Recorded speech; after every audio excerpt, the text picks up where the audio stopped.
պատկերացնում, որովհետև այն դժվարությունների մեջ որ անցել եմ, չեմ ուզում հիմա պատմել այդ դժվարությունների մասին, բայց անքուն գիշերներ, լարված աշխատանք, լարված առօրյա, մշտապես ասում եմ, որ երեխաներս մեծացան, երեխաներիցս բան չհասկացա, որովհետև մեկ առավոտյան էի տեսնում, մեկ երեկոյան, անքուն գիշերներ, որ հասցնեի տան աշխատանքն իրականացնել, եւ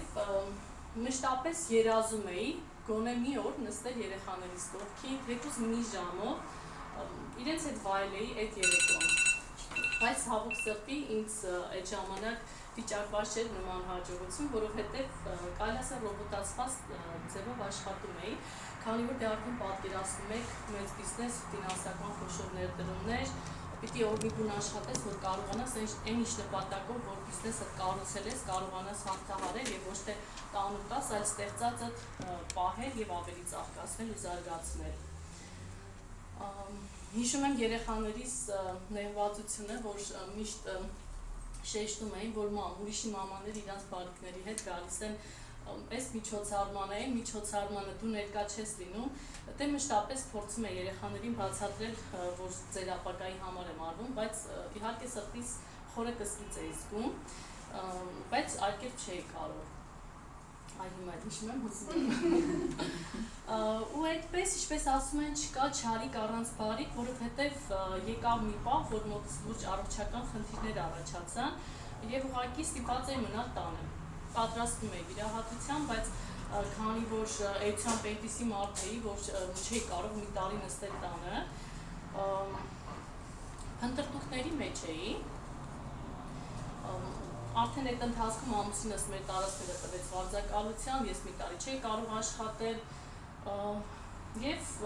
ինչպես շատ-շատերի մոտ ինձ էլ մշտապես Faberlic-ի առաջարկներ էին գալիս SMS-ների տեսքով, ես անկեղծ ասեմ չեմ մանրացել, չեմ հարցրել, բան չեք անում, ոնց եք գումար վաստակում, ուղղակի կտրուկ մերժում էի, շնորհակալություն, հետաքրքրված չեմ եւ մշտապես Faberlic անունը ասոցացնում էի հենց վաճառքների հետ, այլ ճանապարհ չէի պատկերացնում Faberlic-ում գումար աշխատելու, այն էլ այսքան եկամուտ։ Այդպես կարծում եմ այստեղ շատ-շատերը գիտեն, որ ես պրոյեկտ եմ եկել իմ շատ սիրելի քույրիկի Անուշ Բայանդուրյանի հրավերով, նպատակասլաց, ուժեղ, համառ, կայուն բնավորությամբ անձնավորություն, հաջողած բիզնեսում, որի համար սիրելիս ի սրտե շնորհակալ եմ, որ ինձ այս անկին գանձը նվիրեցիր,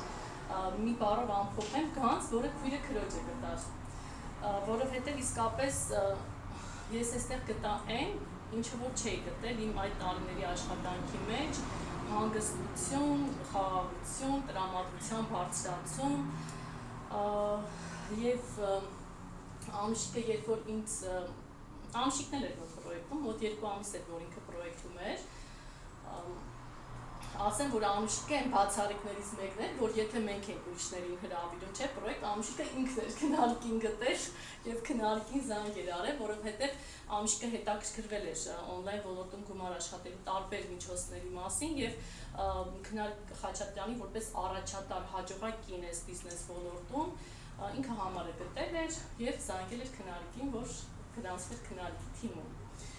Ճիշտ Անուշիկը անդադ ինձ պատմում էր, գիտես Քնարիկ Խաչատրյանը, դու չես պատկերացնում, ասում էի հա Անուշիկ ջան, ուրախ հաջողի քո բիզնեսի մեջ, 5-6 անգամ մերժեցի, անգամ այսպիսի արտահայտություն ասի, Անուշիկ ջան, լավ էլի ես ու Faberlic-ն ու լավ էլի պատկերացնում ես, ինչպես ես անեմ Faberlic-ում, բայց չէի լսում, Անուշիկը փորձում էր ինձ բացատրել, դե ինքն էր նորեկ բնականաբար ես չէի լսում, ասում էի հա Անուշիկ ջան, բայց Անուշիկը ավելի համառ գտնվեց, որովհետև դա լիդերին բնորոշ հատկանիշ է եւ ինձ սեմինարի հրավիրեց մի օր, մերժումներով ես ինքս սեմինարի եկա, այսպիսի սեմինար էր, որը որ մեր շատ սիրելի էլիտար տնօրեն Քնարիկ Խաչատրյանն էր վարում այդ ժամանակ, բայց այդ ժամանակ Քնարիկը դեռ Ռուբինե տնօրեն էր։ Առաջին կոնտակտը, երբ որ ես մտաներ Քնարիկի հետ Անուշիկը ներկայացրեց, ծանոթացրեց, առաջին կոնտակտը շատ դրական էր, հենց առաջի ծանոթությունից Քնարիկի մեջ տպավորվեց, որպես զուսպ, համառ եւ հաջողակ, նաեւ շատ համեստ կնոջ կերպար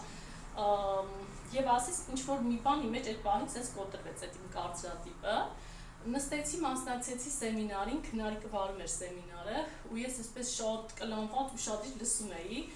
ու զգում էի, որ իմ մեջ ինչ-որ սենց առուցը հալվում է, ու ես ինչ-որ սենց իմ մոտ մի նոր էտապ է սկսվում, մի նոր փուլ է սկսում, շատ ու շատ իր լսեցի, այնուհետև մեր տնօրեններով քիրետորը գերակշռում էին սեմինարի ժամանակ, իրենք սկսեցին պատմել իրենց հաջողությունների մասին, պատմում էին, որ մեքենաներ են գնել, տուն են գնել, ճանապարհորդություններ, հաջողության պատմություններ, եւ այդ ամեն ինչը մի այլ կարգի դրական անդրադարձ ունեցավ ինձ վրա, քանի որ ես խանդավառվեցի եւ արդեն իմ մեջ ոնց որ, այսպես ասած, հիմնակար այդ օրը առաջացավ իմ հետագա գործողությունների համար։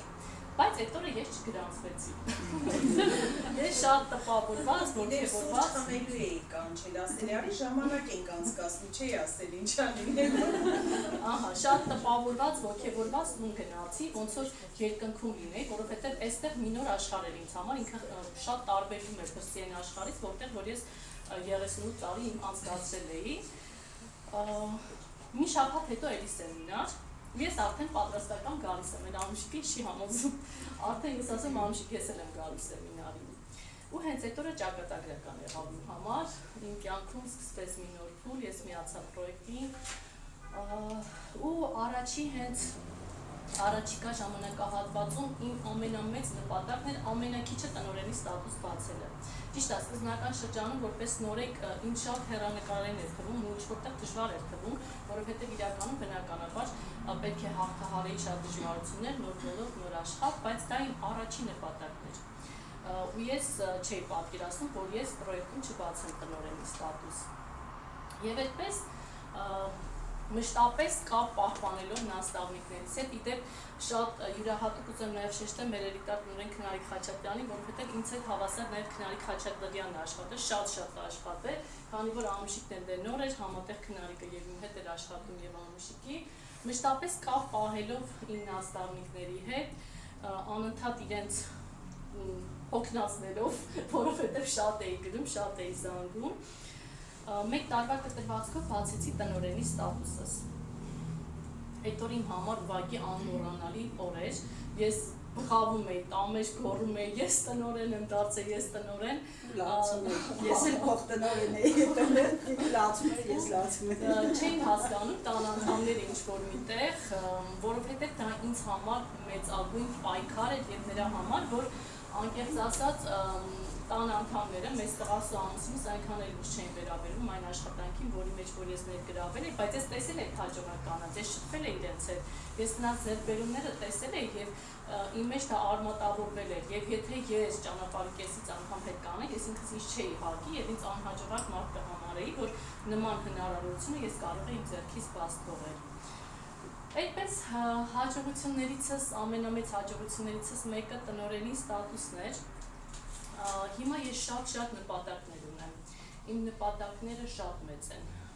բնականաբար ավելի բարձր ստատուսներ, աշխատանքներ, դրա համար լայնածավալ աշխատանքներ է պետք կատարել,